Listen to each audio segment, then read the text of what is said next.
बोली इडोनी से पागड़ी तब तो ऐसा हाथ है असो घुमायो राज मारा रघुनाथ। ऐसा ऐसा इतिहास है मेड़ता का। और फिर हमारे पास में जो है सांवलियास, हमारा गांव बिछपुड़ी है, सांवलियास में शिव मंदिर है कुएं के पास में, उनका भी एक राज है। एक कल्लाजी राठौड़ का जन्म हुआ था हमारे यहाँ सांवलियास में 1601 में। उसकी माता श्वेत कुंवर थी, बचपन का नाम तो केसर सिंह जी था उनका। केसर सिंह था। वो भी वहां बहुत ही जबरदस्त योद्धा और मजबूत आदमी थे। यह वो स्थान है जो जहाँ पर शिव जी की पूजा अर्चना की जा रही है। आप देख सकते हैं तस्वीरों में आपके सामने है शिव जी की पूजा अर्चना यहाँ पर की जा रही है। सांवलियावास के कुएं के ऊपर ये स्थान यहाँ पर शिव जी का और कल्लाजी राठौड़ का। यहाँ से हमने यहाँ के जो इतिहासकार रहे हैं जिनकी कुछ रचनाएं थी, हालांकि जो रचनाएं प्रकाशित हुई नहीं, कान सिंह जी राठौड़, कान सिंह, हनुमान सिंह सांवलियावास, उनकी कुछ रचनाएं हमारे पास है।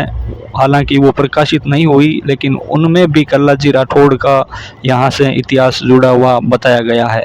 और ये शिव जी का स्थान है जहाँ पर पूजा अर्चना की जा रही है। ये जो शिलालेख हैं, इतिहासकारों ने इन शिलालेखों के भी अलग अलग इन्होंने टीका टिप्पणी की है और हमने इतिहासकारों से जानकारी प्राप्त की। छतरियाँ और यहाँ का जो दृश्य है, वास्तव में यहाँ पे आने के बाद में ये सोचा जा सकता है कि कुछ यहाँ पे शक्तियाँ जरूर है।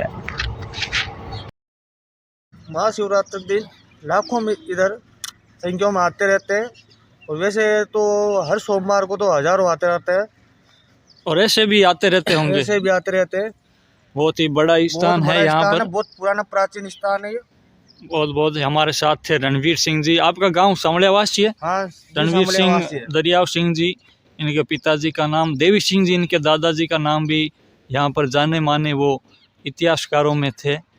और हमारे साथ हैं विजेंद्र सिंह जी। अभी देख सकते हैं आप यहीं ये सांवलियावास का कुआं है जहाँ पर शिव जी की पूजा अर्चना की जा रही है। महाशिवरात्रि का दिन है और लाखों की संख्या में यहाँ पे श्रद्धालु हमारे। चलिए अब हम जुड़ते हैं बिछपुड़ी से पर्यावरण प्रेमी लिखमाराम जी विश्नोई लामरोड साहब से। ये क्या कुछ कहते हैं?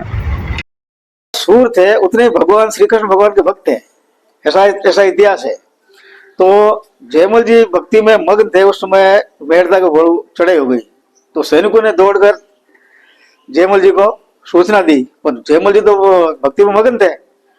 तो उसमें श्री भगवान खुद जयमल जी का रूप लेकर सैनिक बनकर लड़ाई करते हुए वो युद्ध में विजय प्राप्त की थी। इसलिए उनके राजस्थानी कहावत है जयमल जी के बारे में कि बोले कि जितरो तू सुरो है उतरो ही भगत भगवंत भगवत, जयमल बनने जूझो राधा रुक्मण रो कंथ। मतलब भगवान खुद जयमल जी का रूप लेकर और दुश्मनों से लड़ाई करके विजय प्राप्त हुई थी।